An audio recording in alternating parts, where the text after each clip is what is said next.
Good day, gentlemen. There is something holding you back from achieving the deep, fulfilling, polarized relationship that you actually want. I know this because I've been exactly where you are right now. And now, after 5.5 years, over 5.5 years of being in my relationship, it is better than I could have ever imagined, to be honest. And if I hadn't learned what I'm about to teach you, my relationship would still be shallow. It wouldn't have reached the depth that we have now. And to be honest, this knowledge that I'm going to teach you here, it would have saved me years of struggling, years of doubting myself, and years of doubting the relationship. In this video, we will define the problem that you're facing right now very specifically, and then I will give you mindset shifts and action steps so you can actually overcome this problem in as little time as possible. Or you click off of this video and continue wasting years of your life because you can't pay attention to a 15-minute video and you just go watch some stupid Mr. Beast video. That's your choice, brother. That's your choice. I don't think you will do that because someone who clicks on this video is probably an ambitious, hardworking man. And that's also the reason why you're here, because you can't relate to anyone else talking about relationships. You can't relate to the red pill degenerates because of their values, quite simply. But also you can't really relate to those therapists and those psychologists because they're old, first of all, and second of all, they've never lived the life that you're currently living, right? They might not be as ambitious as you are, right? And so you can't relate to those. The thing is, you found the right place, because not only am I in a 5.5-year relationship, but I've also been into all this stuff like entrepreneurship, fitness, meditation, mindfulness, trauma work, all this stuff, health, nutrition, sleep, all this self-development, personal development stuff for the last 7 years. So I know where you're at right now. Now, because of that, I also know what you want from your relationship. I know that you want peace. That's what you want from your girl. Be honest with me. You just want to spend time with her, and in that time that you spend with her, have mental freedom, have freedom from your thoughts. Just be right there. Be fully present. And funnily enough, that's also what she wants from you, right? She wants you to be present, but you want this peace. You just want to rejuvenate. You want to bathe in her feminine energy. And by the way, when we're talking about masculine and feminine, the cow wanted to say something as well. Maybe you heard that. I don't know if the mic picked it up. If we're talking about masculine and feminine here, we're not talking about gender roles like male and female. We're talking about the masculine and feminine sexual energies, right? That's a whole different topic. Now, people have told you that you need strong masculine direction. You want that, right? You want to have that leading role in the relationship. The thing is this can come from two ways. And I've been on the wrong way in the past, and now I'm on the right way. The thing is this: what happens when your girl tests you, and especially tests your direction in whatever sense? She might say, while you're in the car, she might say, like, you're driving, right? And she might say, like, oh, you're going the wrong way. That's questioning your direction. She might also tell you, like, hey, it seems like you're lost in life. You don't really know where you're going. You don't really have goals. You don't seem determined. That hurts, doesn't it? If your girl told you this, it hurts. And honestly, for someone who has a more of a masculine energy, this is pretty much the same thing as telling someone who has a more feminine energy, you're extremely ugly. That's how much it hurts, right? Like, bro, if my girl told me, like, you're lost, you don't know where you're going, bro, that would fucking sting. But how you react to that, how you react to those tests, as the red pill calls it, which is one of the things that the red pill is partly right about, but not fully, and I'll tell you why in a second. How you react to those tests, that actually shows how comfortable you are in your masculinity and in your direction, right? What I mean with that is, the red pill is true, yes. The red pill is correct in the sense that she will test you, the feminine will test the masculine. But the red pill says it is to emasculate you, it is to pull you down, when actually what it really is for is to challenge you, to help you grow, to call out your insecurities so you can work through them. Because the masculine grows by challenge, and so the feminine gives the masculine challenges, tests, I call them challenges, so the masculine can grow. And so because of that, she will test you on your insecurities, so you can learn about them and fix them. And the only way to help her be more in her feminine state, and then give you that peace that you want, right, and also respect your masculine, is to have strong direction there, and to be confident in yourself, and to overcome those challenges. the best mindset that I've ever heard about this, and that has worked literal wonders for me, both for myself, for my own peace in myself and my groundedness in myself, and also for my relationship. And I honestly, this is information that I shouldn't even be sharing for free on YouTube. This is honestly stuff that I should reserve for my paid clients, but I have so much more to tell them that I'll give you this here quickly. See the humor of the current moment. See the humor of the current moment. What I mean by that is, you need to see that what she's actually doing is kind of cute. It's kind of funny. I'll give you a very good example that just happened a few days ago. I was lying in bed with my girl at night, and we were kind of talking about life plans that we have for the next couple of months and years, right? And then she randomly just says, "You know I'll make more money than you, right?" And just smiles at me afterwards, right? I'm like, first I was like, yeah, that's interesting, right? That's an interesting statement, because I just had one of the best months ever in my business. And then I was actually thinking to myself for like 1 second. I was like, that's funny. Here's this, my girl is extremely small, like tiny blonde girl, right?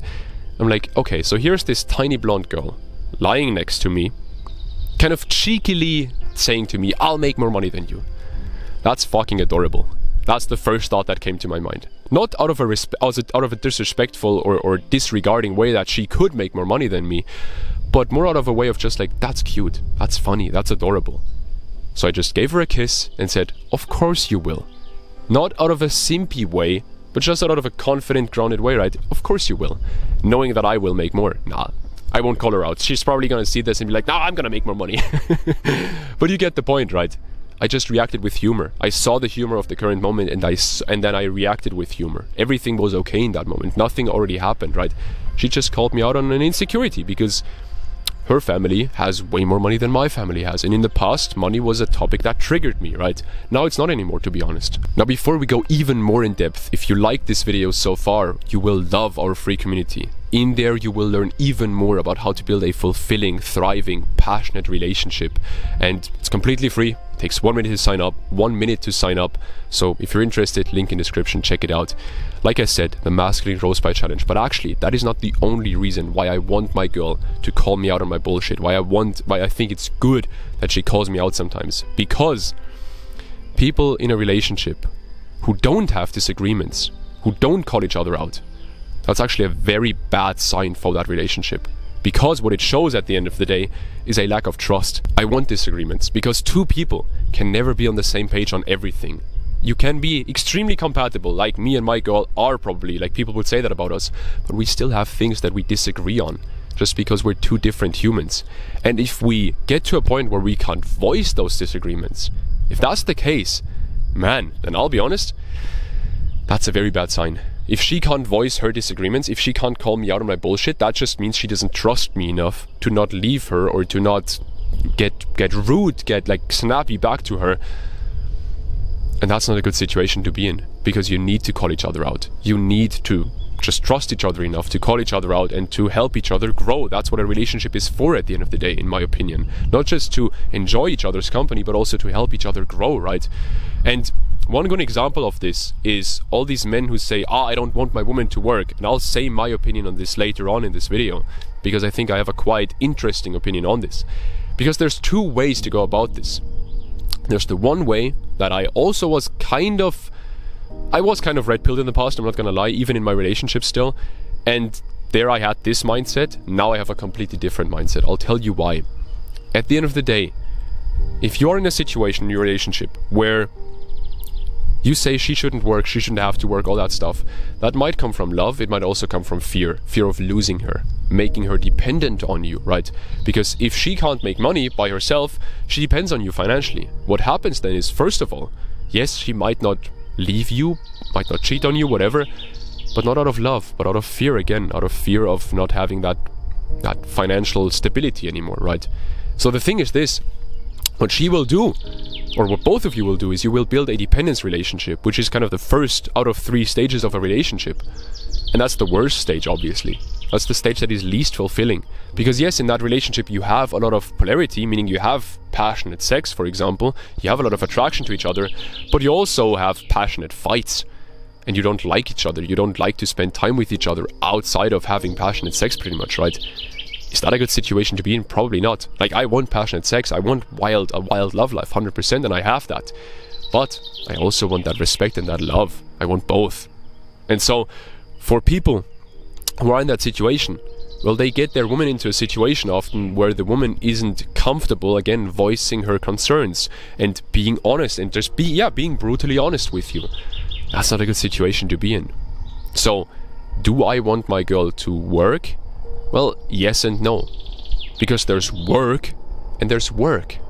And those two are completely different things. I don't ever want my girl to have to work just to put food on the table. Because I feel like that's my job, and also because I enjoy it more. That's simple. Like, I'm not saying that's my job as a man or whatever, but I enjoy working. I work 12 hours every single day and I enjoy it. Last week I stayed up twice until 1 a.m. to work. And I'm not saying this is a healthy thing, this is just the current life phase I'm in. I shouldn't do this, honestly. But I stayed up twice until 1 a.m. within 3 days. And got up at 6 again to work. Because I was I couldn't even sleep. I was so excited about my work, right? I don't want her to have all these doubts, all this, like, yes, I'm excited about my work, but there's a lot of responsibility that comes with it. I don't want her to have to shoulder that. I want her to work in a way that she enjoys. She studies nutrition right now, which is obviously also very good for me because I'm kind of a health freak. So that's good, having a girlfriend that knows a lot about nutrition, right? That teaches me everything. But that's something that she really enjoys, and she has a lot of empathy for people, and she wants to help people with their health and with their nutrition, right? And at the end of the day, that's an awesome pursuit of her, I think. Like, I wouldn't want to change that, right? So I want her to do that, but I also still, with that, don't want her to have to make money, because that's a lot of pressure. I want to take that pressure. I thrive under pressure. I want that pressure. She doesn't really, right? And this is just for our specific situation. This doesn't mean this has to apply to you. But I think you get the point. And I think the difference between people like Andrew Tate, Hamza, the self-improvement YouTuber, who I think, is still not in a relationship again, is still on that degeneracy path right now. I don't know. I haven't looked into his stuff recently, but he broke up with an awesome girl because he couldn't figure himself out, if we're being honest. Anyway, those kind of people, these degenerate podcasters, right? These red pill podcasters. I won't even say any names because they're not worth mentioning in my opinion. But all these people do this like, my woman shouldn't work. They do this out of fear. Because inherently, deep down, they know they're doing something wrong. They know they're not doing this woman a service by making them dependent on him, right? And at the end of the day, there's other men. A great example of this is Alex Hormozi. And these men are extremely comfortable with their masculinity, with their direction, and with themselves. And there's a great example of, like I said, Alex Hormozi. On the second date he ever went on with his now wife, Layla, who is, by the way, probably a more masculine woman than most women. And still Alex is so comfortable in his masculinity, right? She, when they planned for their second date, she was like, I'm kind of hungover and I don't really want to go. They wanted to get some frozen yogurt or something, right? I don't really want to go. And he just said, you know what? You sound fine. Let's go. Just had that direction, had that assertiveness. And she wanted that, by the way. She is a woman that wanted that. She was looking for a man who had more direction than him, right? But anyway, he was so comfortable with that, even though, like I said, she is a very people would consider her a very, very masculine woman, right?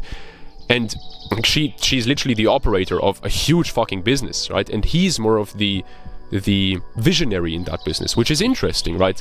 He has usually more of both of those are kind of masculine roles, if we're being honest, right? The visionary is direction, the operator is action, right?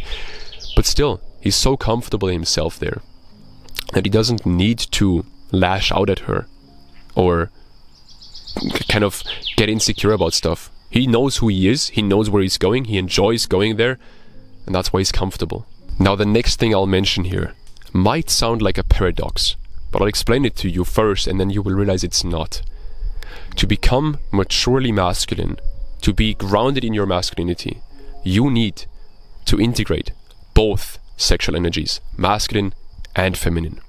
What I mean by that is, at the end of the day, you cannot be comfortable in your masculinity if you're not comfortable in your femininity. And now you might say, like, what? But I'm masculine. Like, how am I feminine? Like, what? Every one of us, I don't care who you are, I don't care if you're Andrew Tate, we all have a feminine part within us. And this comes from the guy who everyone quotes, and everyone quotes falsely in my opinion, David Deida, right? The guy who pretty much, Way of the Superior Man, you might have heard of this book, right? He came up, or he not came up, but he made a lot of this sexual energy stuff very famous. And he says every single one of us, we're on a spectrum, and no one is 100% feminine or 100% masculine. We all have both parts, and that's good because we need both parts in different phases of life and in different pursuits in life, right? But to become holistically masculine, maturely masculine, one of the core pillars of that is not just the king and the warrior, but is also the lover energy. The energy that has a very deep connection to nature, which by the way is honestly the energy that I'm most, or that I was for a long time in my life, most comfortable with. Because both of my parents are biologists, I pretty much grew up in nature, right? And I have a very deep connection to nature, which is also the reason why I film these videos, not in an office, but in nature. Because I'm in a way more better mind state here. I'm more peaceful, I can give more wisdom here. I'm more intuitive here. I am more in a feminine state right now than I usually am. I'm being completely honest here, but I think that's good to teach you because I can share this wisdom with you, right? Thing is this, you need to integrate both. And you've heard maybe Chris Bumstead, the bodybuilder, talk about this as well, right? There's so many people who talk about this nowadays, but most young men still only listen, or most men in general still only listen to the red pillars and to all these degenerates who don't even have the relationship that they actually want. You don't want to fuck 8 different girls every single day. You want one awesome woman who pushes you, who supports you, who supports your goals, who understands your purpose, and who loves you. And you can build an awesome life and awesome family with. That's what you want authentically, right? Now, if you are a hardworking, determined, ambitious man, and you want to build this kind of relationship where you get peace and where she understands your masculinity, and honestly not just understands but values your masculinity, and you value her femininity, but you also value her masculinity and she values her femininity, right? If you want that, you will love our free community. Like I said, this community pretty much is just a place where right now there's over 130 men in there, and I teach all of them on how they can build a more secure, more thriving, passionate, deeper, more fulfilling relationship. It takes 1 minute to sign up to that community. It's completely free. You can leave at any time if you want to. And honestly, no one ever does leave the community. No one ever does. The feedback that I got from members so far is makes me so proud, because it shows me, hey, we're actually making a difference with what we're doing here. Because the education system, society, and your parents, and my parents, they all failed to teach us this crucial life skill of becoming a deep lover. And I don't want that for you. I don't want that for myself, and so I also don't want it for you. And so if you want to build that relationship, join the community. If you think, oh, you know what, I'll just become a degenerate again and do this, then don't join the community. We don't want you. I'll be completely honest about that. But if you strive towards a better relationship, towards maybe a family with that woman one day, right? And you want to have this really fulfilling relationship, and you want to learn these skills and become more secure in yourself, join the community right now. Like I said, it's free. It takes 1 minute to sign up, and you can leave at any time, but no one ever does. I will see you in there, and I'm excited to talk to you in there.